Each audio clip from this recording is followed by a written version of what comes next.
20 years, wow. Yeah, maybe even longer than that. Really, I mean, maybe even longer. You think? That's great. 93. 20. I will. And it was a question, I forgot, I was looking at some of your family pictures, and it made me think, you know, did you have a vision? I mean, when you got started down your path, did you have any kind of vision that this would result?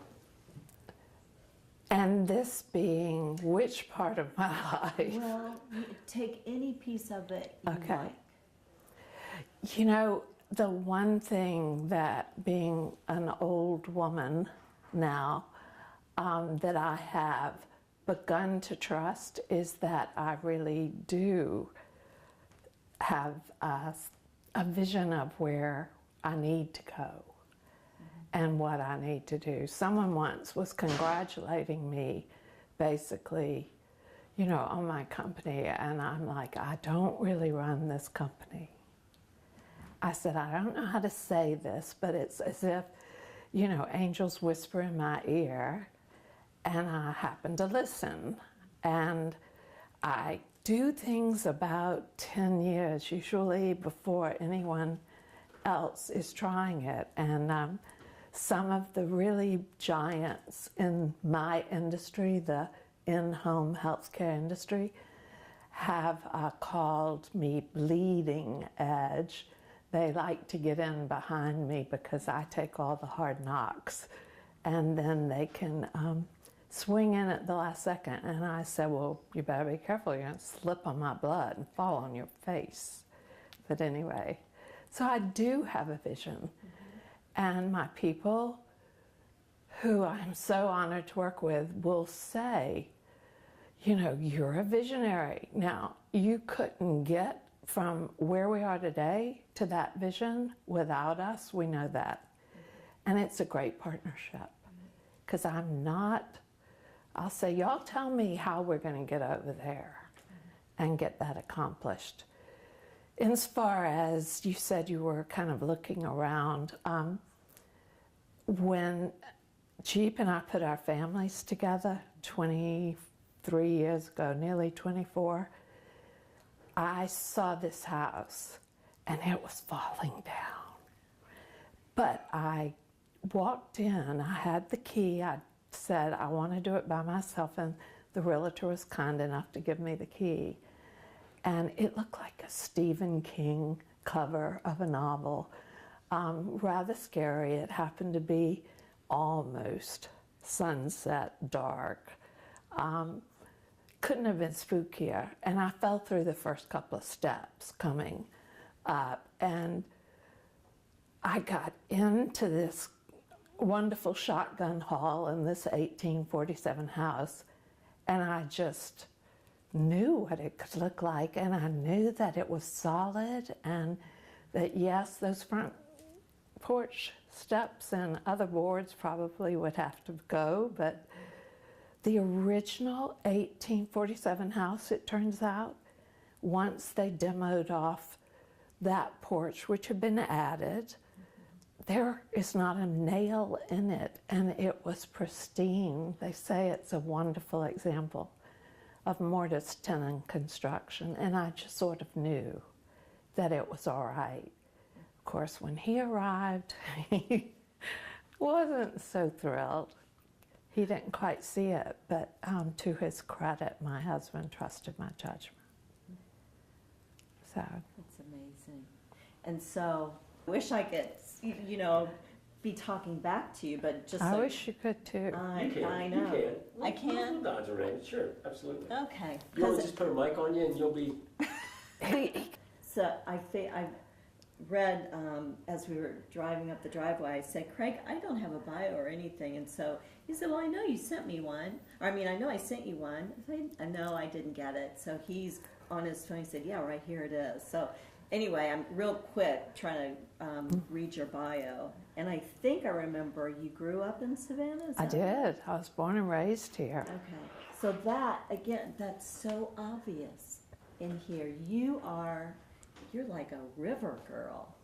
You're a A river girl, I like it. You're a sea world girl. Well, I will tell you that it's very important to me to be close to water. Believe it or not, I'm a Nittany Lion.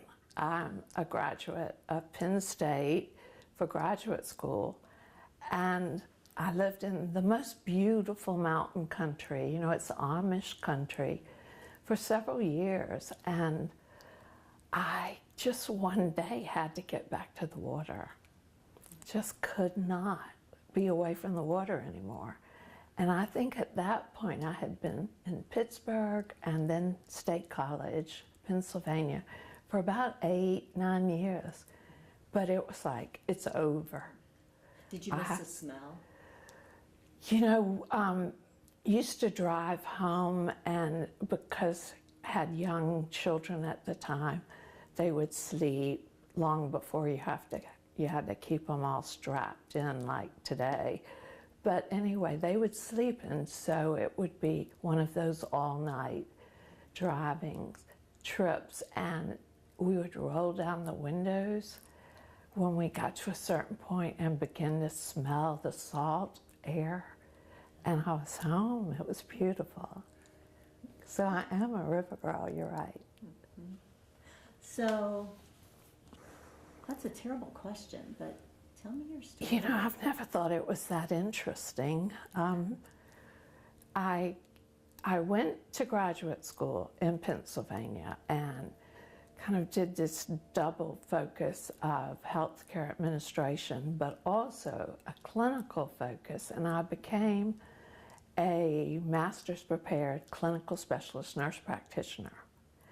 And at the time, Pennsylvania was very, very short on physicians. And so it was a rather pioneer, it was a program that really hadn't been seen. It was very much, when you finished, you really could feel very confident in the things that you could do and spare the physician those things. And I couldn't make up my mind what I wanted to do with the rest of my career. Did I want to go into healthcare administration? Did I want to practice?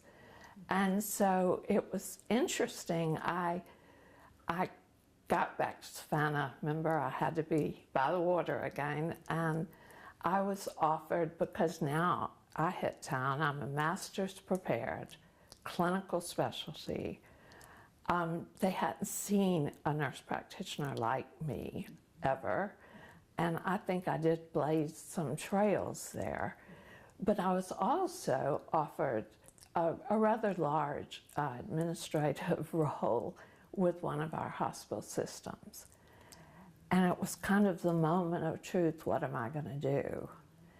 And I ended up deciding that I wanted to kind of give back and clinically make a difference. And I was able to figure out taking a role where I worked through the region, and I worked with all the public health nurses, all the small hospitals.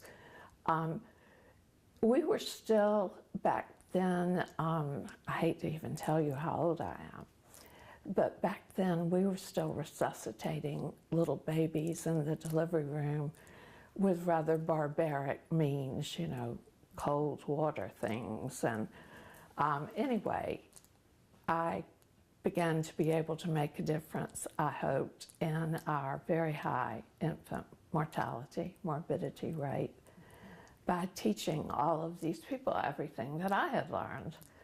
And so I taught them physical assessment, physical diagnosis. I taught them, you know, emergency care of a child and of a newborn. And I'm not sure the town knew what to do with me. Savannah knew what to do with me, but I began to practice in the clinics of Memorial, and I would see all of the patients who had gone to the emergency room. I did the follow-up. And I had residents rotate through. It was a very wonderful time where I could experiment and do programs. We had a very high teenage pregnancy rate, one of the highest in the nation. And I did programs for very, very young mothers using puppets to try to help them understand how to take care of a newborn. It was a fun time, but I slowly got sucked into administration. And next thing I knew, I was, just working through other people. Okay. Okay. Which did you enjoy more? I think they're equally rewarding, but the breadth of what you can accomplish when you help other people do what they do best, and you can multiply that over and over again, it's very satisfying to me. Right. What do you I'm very dry. I'm Yeah. sorry. I've got to No, get. take a, Or does that even enter your world? Do you even think of it that way? You know, I am an and both person. It's very hard for me to ever say it's this, not that. It's this and that.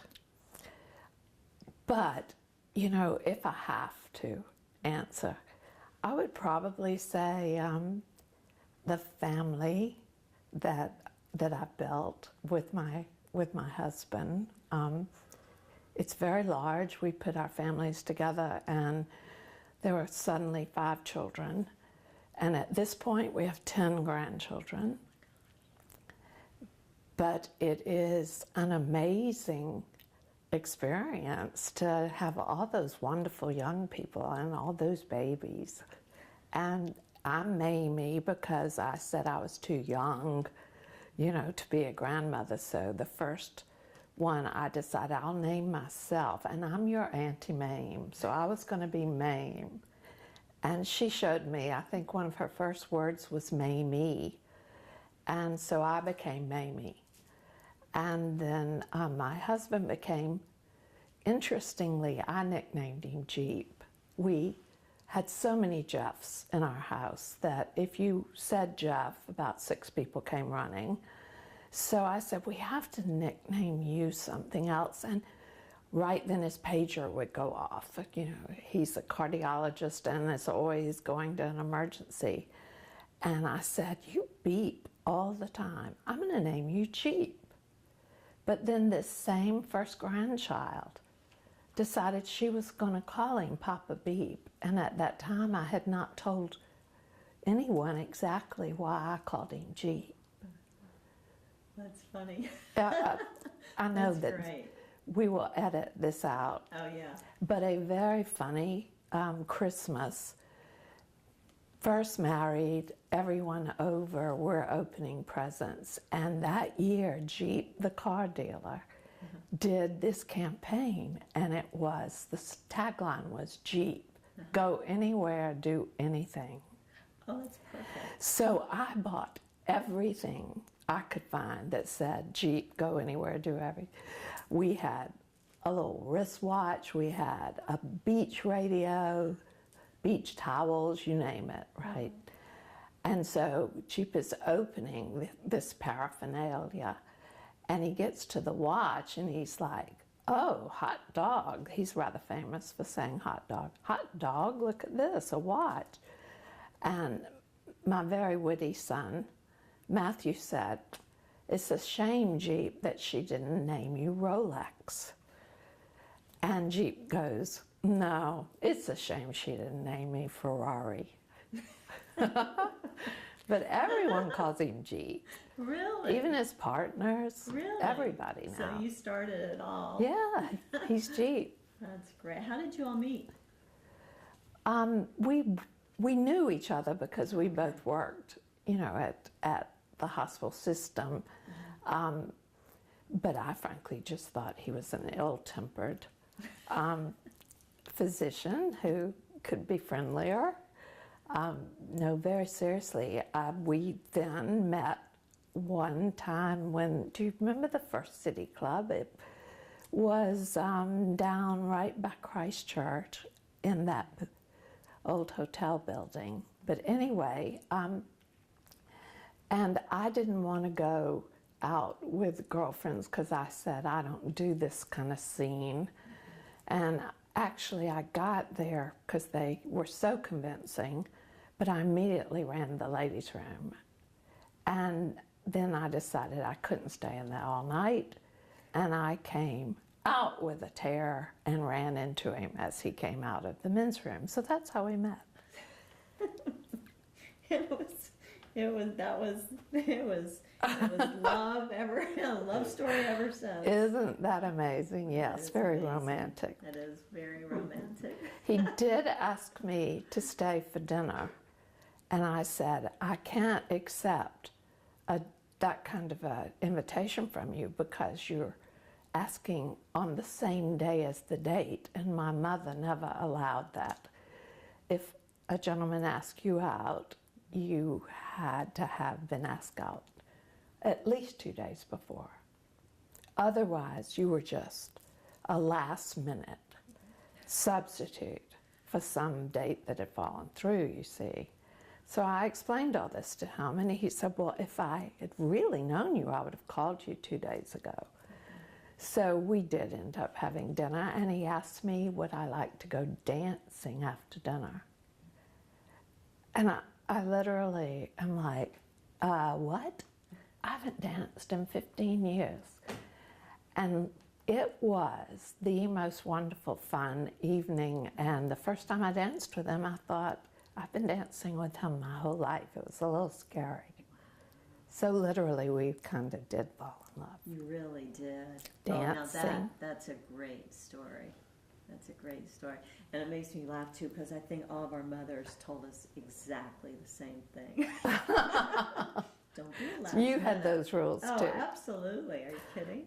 That's right. You can't accept it if No, it's not. yeah. And when we were engaged, it was a very beautiful, blissful time. He asked my children as well as me, and I loved being engaged, but I was afraid to marry again, and I would think of millions of reasons why it wasn't a good time, to get married. And finally he said, you really need to pick a date. And I said, well, what's your favorite month in Savannah? And he said, October. Savannah's beautiful in October. I said, okay, we'll get married the 4th Saturday in October because I thought that gives me more time to stall. Because what if I don't make a big success of this? And it turned out that was Halloween. I was just getting ready to say. So we were married on Halloween. Were you really? And we tortured our poor mothers, because here we are 40 years old, and in our 40s rather, and we're marrying and with our children in the wedding, and I said the girls will be in witches' costumes and the boys will be in skeleton costumes, and we're going to have Phantom of the Opera playing the organ in the church. Oh, and I'll be carrying dead flowers. We might be zombies. And bless their hearts, we had a lovely wedding. Good. And your mothers both said, thank God. Yes, they did. They did. Oh, that's great. But we have taken our anniversary very seriously. We dress as a couple every year. That's perfect. And we've kind of been lots of fun couples. And now we get invited to kind of be an attraction at the downtown neighborhood association's Halloween party for the children. And one year I was a very convincing belle and he was the beast, and all the little children cried anytime he came anywhere near. He was very mad at me about that one. Oh, that's great. That's great. I've been Cruella de Vil and he's the Dalmatian. Oh, really? Oh, that's fabulous. Anyway, we've had a lot of fun with it. Why do you think Junior Achievement has decided to award you with this honor? That is a great question because I am in company that I so admire and don't feel worthy to be in that same group. I'm told to stop saying that, but I do very sincerely feel like that. I think maybe because I started my company literally from nothing and have just slowly built it up with my team. I've resisted anything that would take away our team's ability to try to develop the right model for the people in our society that are the most vulnerable. You know, Hubert Humphrey has that wonderful quote that I can never get exactly right, but he said the test of a society is how that society treats those that are at the dawn of life, the children, those that are in the shadows of life, the ill, the disabled, and those that are the end of life, the twilight, the dying. And I've always felt that we tend in our country to marginalize, particularly the aged. And I have wanted to develop some model that kept that person in the center. And it doesn't have to be the aged, but it's a great focus for us. But that person in the center, with us surrounding the person with services rather than having our services or our companies be the focus and the patients or clients surrounding them. And I've wanted people to feel that it's a partnership, that we just want to offer them what we can to help them learn to take control of their health as much as possible and to do it in the place where they want to be. You know, if you read any of the studies, it's 98% of people just want to be at home. And so I became very acutely aware of that was the place where people could perhaps keep their dignity. We could try to just give a little help from my friends to enable them to age in place and learn to manage chronic diseases, which I know you know are epidemic. Did you read the book Being Mortal? Absolutely.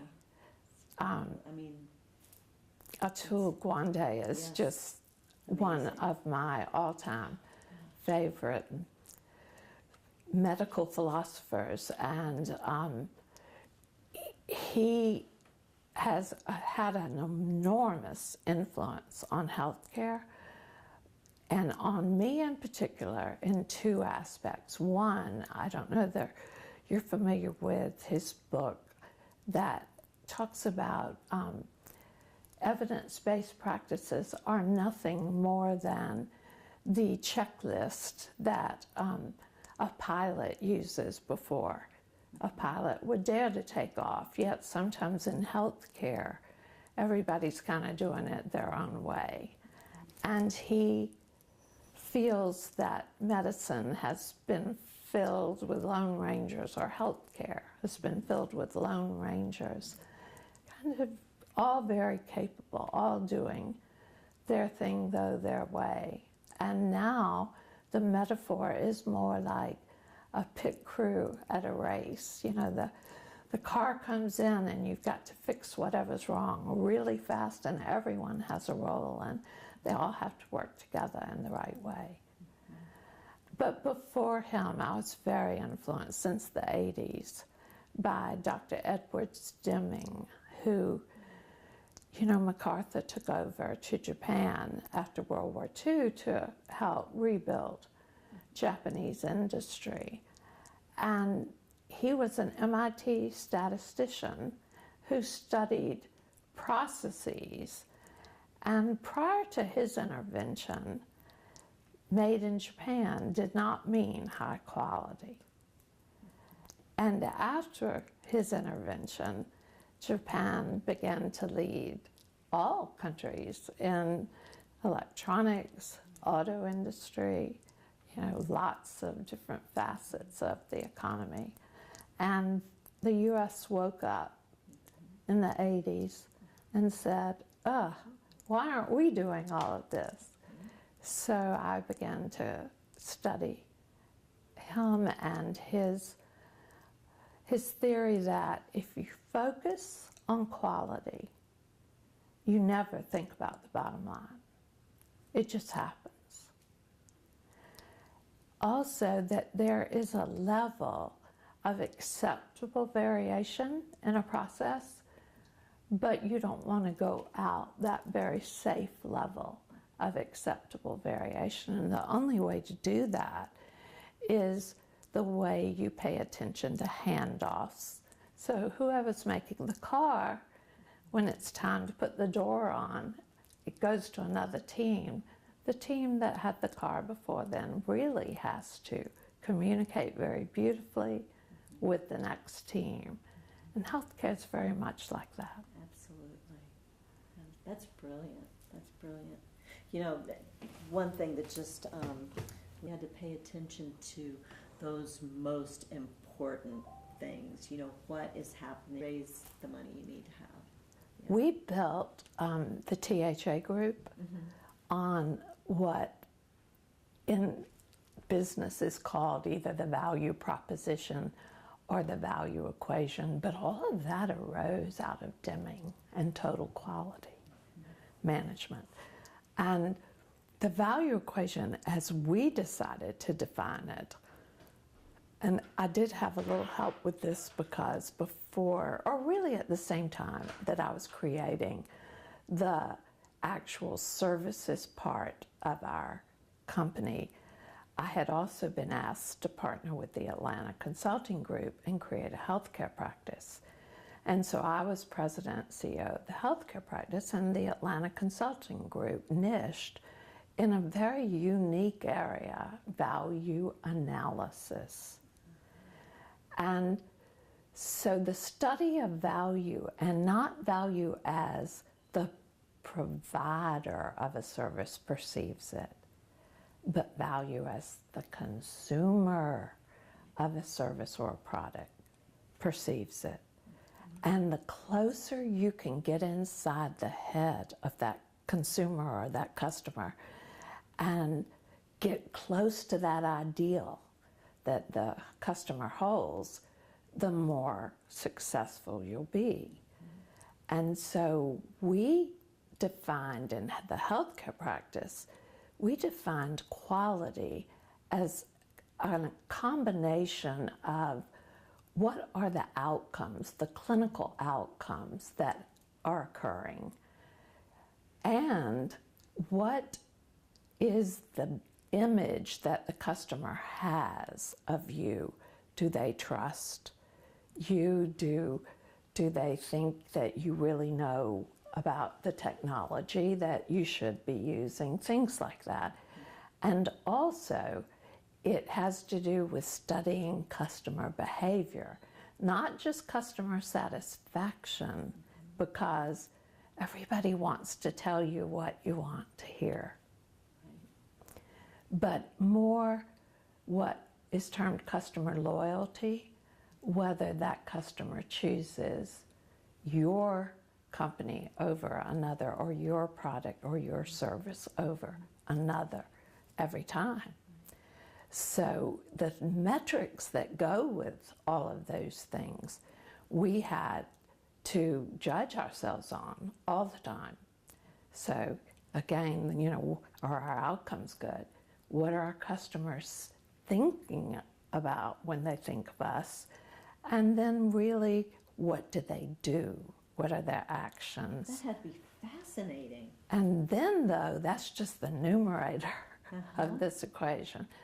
The denominator is we have to be, it's a combination again of accuracy. Are we doing the right thing right the first time? Because you see, Deming taught that when you eliminate waste and rework, think of the costs that are gone right then. So accuracy and clinical efficiencies. When you have a service like we have to people and we're seeing them in their homes, and we have therapists, we have registered nurses, we have aides, we may have an occupational therapist or a physical therapist and a speech therapist, some combination of all those people. If you're not paying attention to how are you sequencing all of that, and you're not real efficient, you're not really as clinically lean as you can be. So it's a combination really of quality and all of those factors divided by the price or the cost. And quality's always got to be going up, and cost has always got to be coming down. That's the fundamental. Right. So we've just founded THA on that, and we're very hard on ourselves. We judge everything by that. That's incredible. That's just, it's brilliant. It's brilliant to me, the way you speak here, that you speak about all of those business that comes from your thank heart. You. Well, you know, honestly, we've had years where everybody predicted you won't last through the year. We've had years where we've been wildly successful.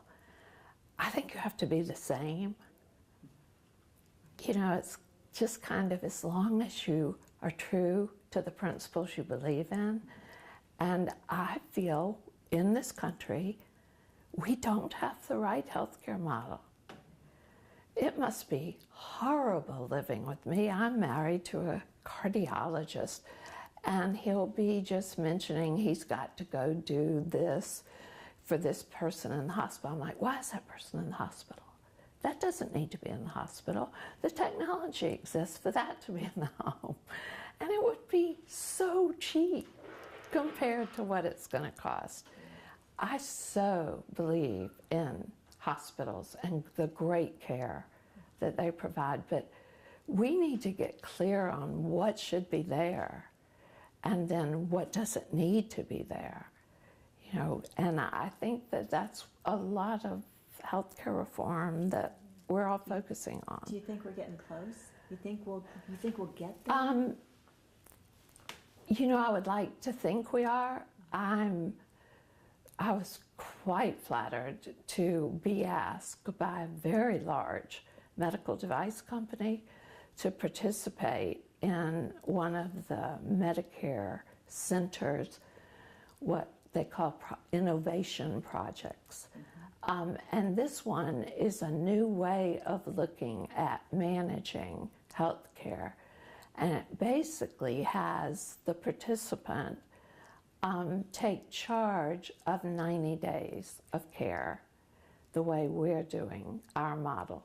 90 days of care, everything that could happen in that 90 days. And a target price is set based on the history in your region of those types of patients and how much they've cost. And right away, Medicare takes out 3%.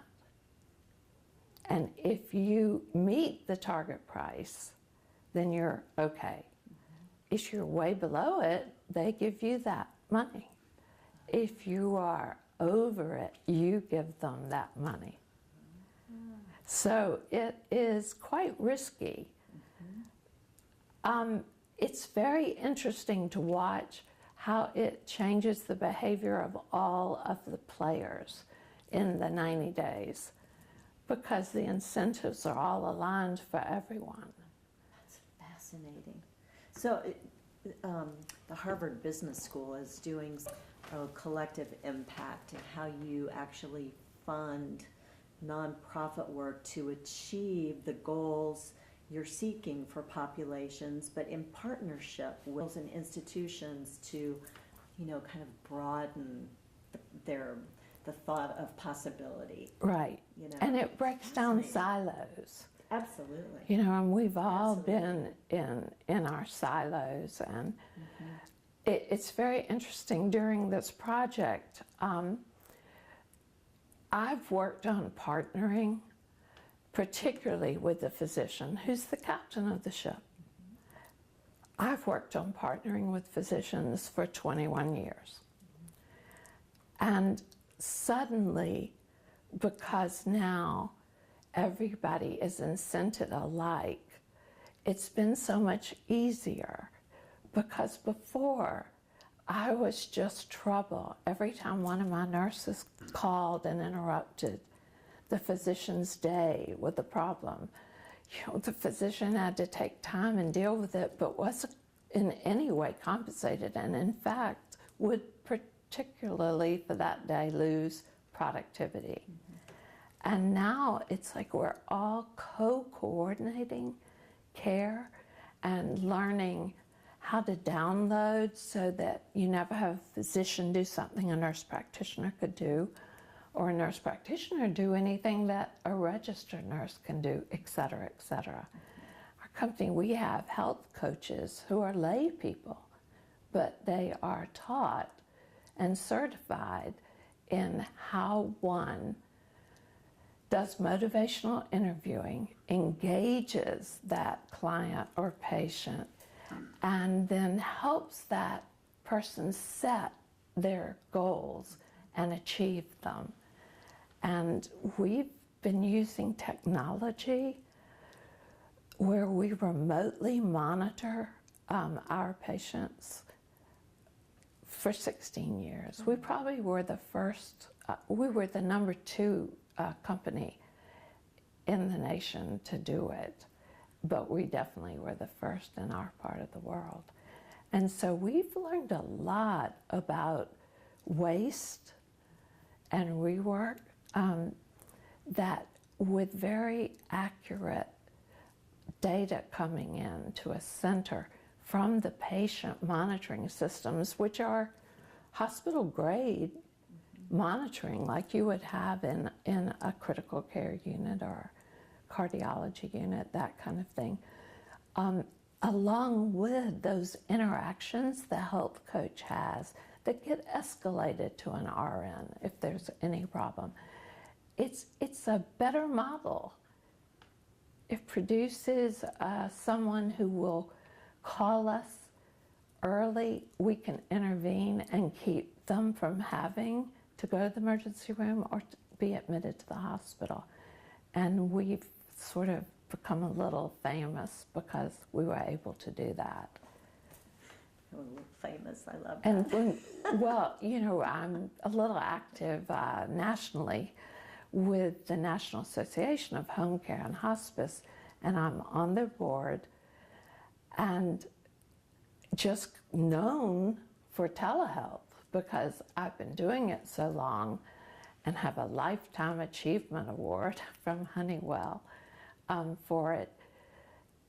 It's been fascinating to convince other people to do things in a different way, to get a new model, think outside the box.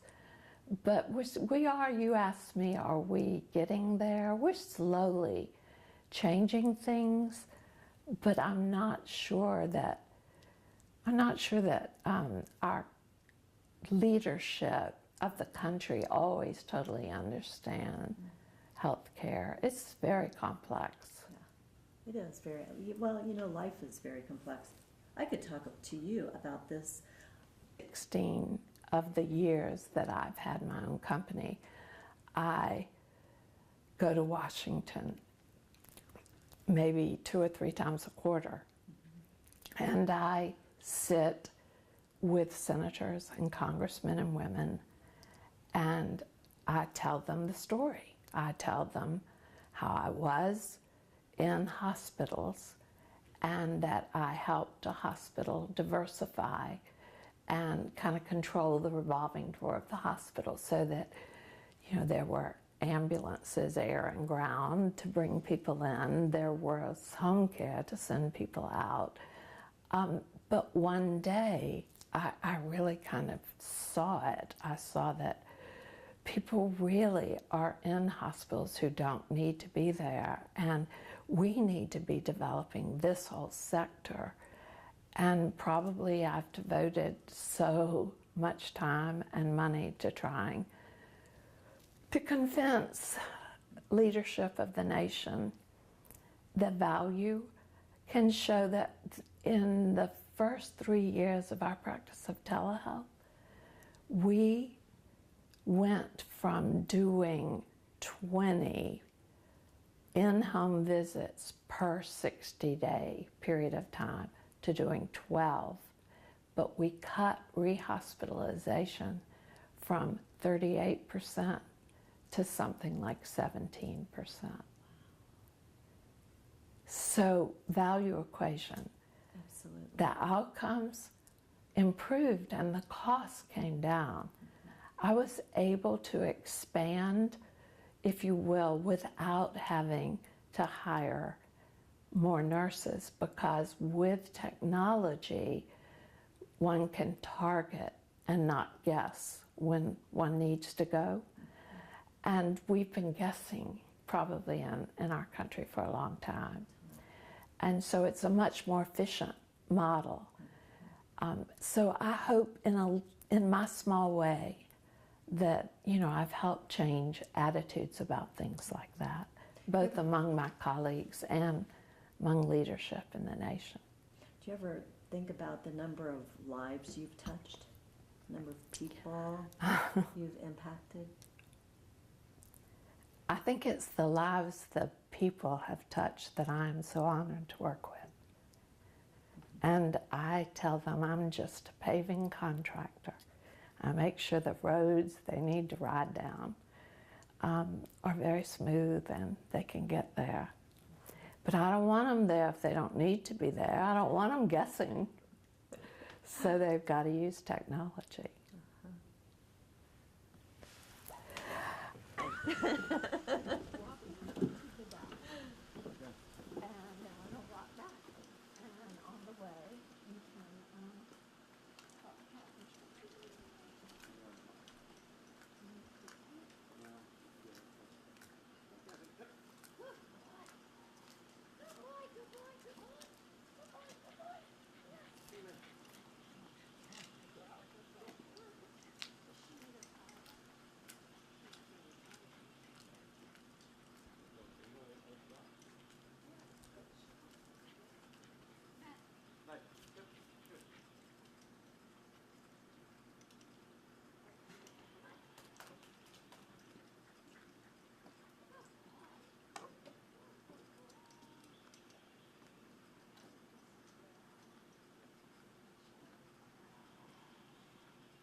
Yeah, she was trying to get in the way. Hey, buddy. There you go. Good boy. Hey. Come here. Come on. Let's go. Come on. There you go. You can come in. You can come in. Get us. That was perfect.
Good night, Bloomy. All right. Okay. Come on, Here, guys. fishy. Do it over that way so Mike can see some. They're not used to us feeding on It's in been the the daytime. They daytime. don't like to come up. Let's see if they'll come. Okay. Fish. You can't all be communicating. And Here they come, usually here it's they just come, the here they smaller goldfish and then the big one, koi star. That might have been Angel calling. Yeah, this big one, but he's not even a real big one. I mean, there's black and the goldie, and they're really big. Now, will the little ones get? 12 koi. Okay. Although more are koi than we spots on them. And I was going to show you one that's pretty much all orange, but then has two big blobs of Okay. And so, like, will they have babies? Yes, pregnant girl. Oh, okay. Right? It was pretty amazing. Wow. And we're like, what's wrong with that one? Is it dying? The small ones will stay hidden until they're big enough. Arm on the The male will push them into something like one of the plants, and then they'll lay the eggs, and then And then how long does it take for them to germinate? I don't know. They actually breed twice a year. And we haven't seen anyone really do that except for that one we saw the once. How do the big ones eat the little ones? They will eat the small ones.